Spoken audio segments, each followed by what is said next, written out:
우리가 저널에 논문을 투고하고 나서 게재될 때까지의 거쳐야 되는 과정과 또 거기에 소요되는 시간에 대해서 알아보겠습니다. 논문을 한두 편 내본 대학원생들은 이 과정과 시간에 대해서 어느 정도 아는데 이제 막 연구를 시작하는 신입생이나 저학년 대학원생들은 아직 잘 모르기 때문에 그 학생들을 위해서 설명을 한번 하겠습니다. 논문을 이미 한번 내본 학생들도 실제로 얼마나 시간이 소요되는지에 대해서는 또 둔감하기 때문에 그것들에 대해서도 한번 생각을 해보겠습니다. 논문 투고하기 위해서 이제 첫 번째 단계는 타겟 저널을 정해서 그 저널에서 원하는 포맷에 맞춰서 매뉴스크립트를 준비하는 거죠. 연구를 시작한 다음에 매뉴스크립트가 완성될 때까지는 적게는 몇 개월부터 많게는 몇 년이 걸릴 수도 있죠. 그 기간은 우리가 생각하지 말고 일단 매뉴스크립트가 완성됐다고 생각했을 때에 이 시점으로부터 얼마나 시간이 걸리는지 한번 생각을 해보겠습니다. 매뉴스크립트가 완성되고 나면 온라인 매뉴스크립트 서브미션 시스템을 통해서 매뉴스크립트를 투고를 하죠. 투고를 하고 나면 요즘에는 많은 저널들이 서브미션 된 모든 매뉴스크립트를 바로 레프리들한테 보내는 것이 아니고 에디터가 그것을 보고 레프리들한테 보낼지 아니면 바로 리젝트를 시킬지 판단을 하게 됩니다. 이것을 우리가 에디터 컷이라고 하는데 투고하고 나서 에디터 컷의 결정을 받을 때까지는 통상 빠르면 이틀에서 길게는 2주까지도 걸립니다. 만약 여기서 리젝트가 되면 이제 여기로 다시 돌아오는 거죠.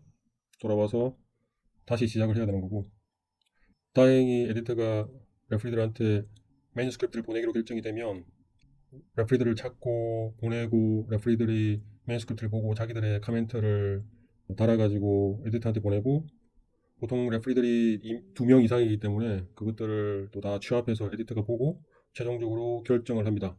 그것을 보고 그 결정하는 시점까지 걸리는 시간이 통상 이 서미션 한 시점으로부터 한 달에서 석 달까지도 걸립니다.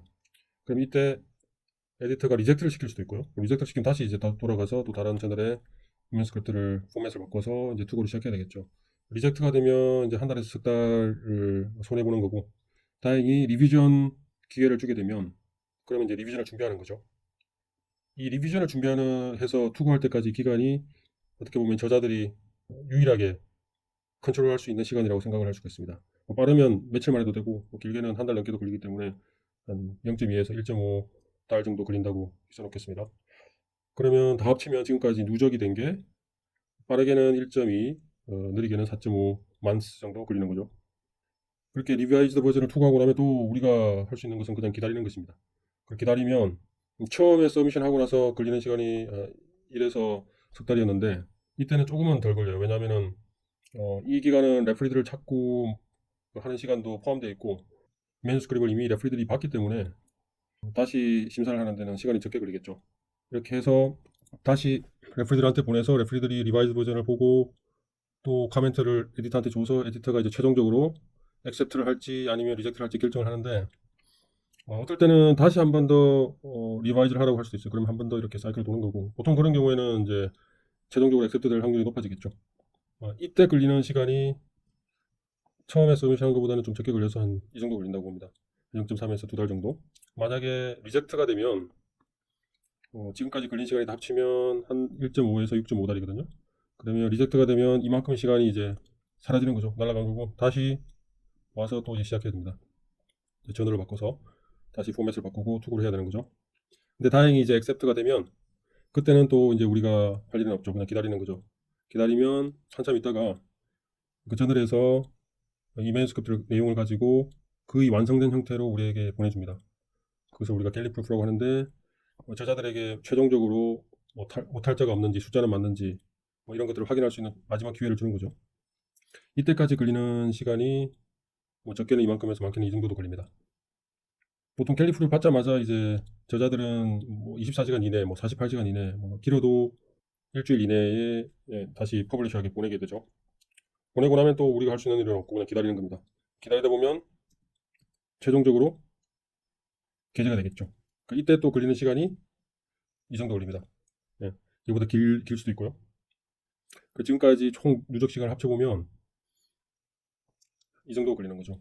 요거는 이제 온라인 퍼블리케이션이고 이제 진짜로 오프라인 퍼블리케이션. 오프라인이라고 하면 페이지 넘버가 나오는 거죠. 까지는 또 시간이 더 걸릴 수가 있습니다. 그런데 어떤 저널은 온라인에서 끝날 수가 있고 또 여기서 이미 DOI 넘버가 나오기 때문에 여기서는 이미 이 논문을 정식으로 사이테이션을 할 수가 있습니다. 그러니까 온라인으로 퍼블리케이션 되면 게재됐다고 보면 되는 거죠.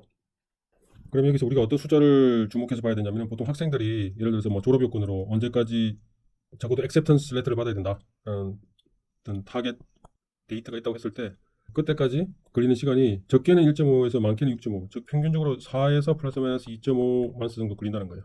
적어도 6.5 만스 정도는 잡아놔야 되겠죠. 넉넉하게. 그러니까 이날까지는 액셉턴스 레터를 받아야 된다고 하면 적어도 그거보다는 6달 반 정도 일찍 매너스크립트를 투구를 해야 된다. 그래야 그때까지 액셉턴스 레터를 받을 확률이 많다라는 겁니다.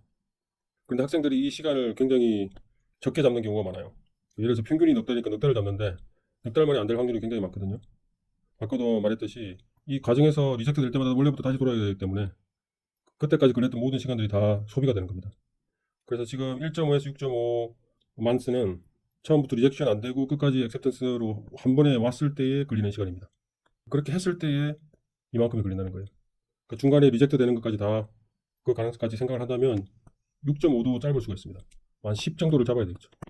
그래야 안전하겠죠. 그래서 학생들이 걸리는 시간 계산할 때 이런 것들을 충분히 고려를 해야 된다. 그것이 핵심입니다.